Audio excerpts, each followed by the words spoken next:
மதுராந்தகத்தில் மே தினத்தை ஒட்டி கட்டுமான தொழிலாளர்கள் கோரிக்கை பேரணி நடைபெற்றது.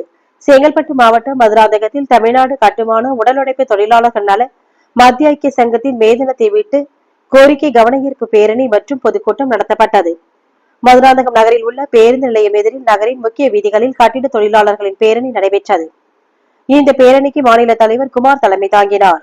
இந்த கோரிக்கை பேரணியில் வீட்டு வசதி திட்டம், திருமணம், ஓய்வூதியம், இறப்பு ஆகியவை உடனுக்குடன் பார்த்து தொழிலாளர்களுக்கு மிக விரைவில் பயன்பாடுகள் கிடைக்க அரசு முன்வர வேண்டும். கலைஞர் தொடங்கிய 36 நல வாரியங்களையும் பாதுகாப்பிற்கு சட்டமன்ற தீர்மானம் நிறைவேற்றிட அரசு முன்வர வேண்டும்.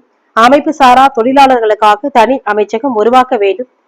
வாரிய அட்டை இல்லாமல் வேலை செய்யும் தொழிலாளர்களுக்கு வாரியத்தின் மூலம் பண பலன்களை பெற முடியாததால் தொழிலாளர்களுக்கு அரசின் சார்பில் விழிப்புணர்வை ஏற்படுத்த வேண்டும் உள்ளிட்ட 18 அம்ச கோரிக்கைகளை நிறைவேற்ற கோரி மேதின பேரணியை வலியுறுத்தினர்.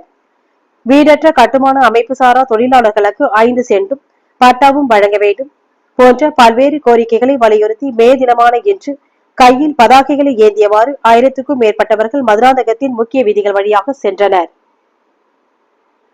கட்டுமான தொழிலாளர்களுக்கு வழங்கிடு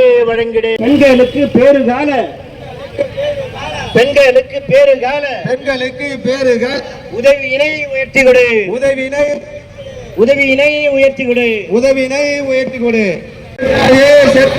வருவாய் துறையை சேர்க்காதே. உண்மையாகவே இந்த கூடங்களை மிக சிறந்த முறையில் செயல்படுத்துறதுக்கும் உங்களுடைய ஒத்துழைப்பு தேவை. அதற்கான எங்களுக்கு உண்டான ஆதரவு கொடுங்க. அவசரப்பட்டு தெரியல நமக்கு தேவைப்படுது. அந்த திட்டத்தை நமக்கு இயேசு திட்டத்தை கட்டுமான தொழிலாளருக்கு 20,000 திருமணத்துக்கு நிதி வந்தா அமைப்பு அப்ப என்னன்னா இந்த ஒரே மாதிரி 20,000 வந்தா இனி 20,000. இப்ப கட்டட தொழிலாளர்களுக்கு 50,000, அமைப்பு தொழிலாளருக்கு 30,000 கவனத்தில் இருக்கு. ஆக இந்த மாதிரி கோரிக்கைகள் சரிசமமா இந்த தீர்மானம் நிறைய பேர் பேசியிருக்காங்க. நான் பட்டியலே போட்டு 2 மணி நேரமாக பேசுறேன். அதுக்கு முன்னாடி முறையாக இந்த குழந்தை தொகை போய் எண்ணம் யாருக்கும்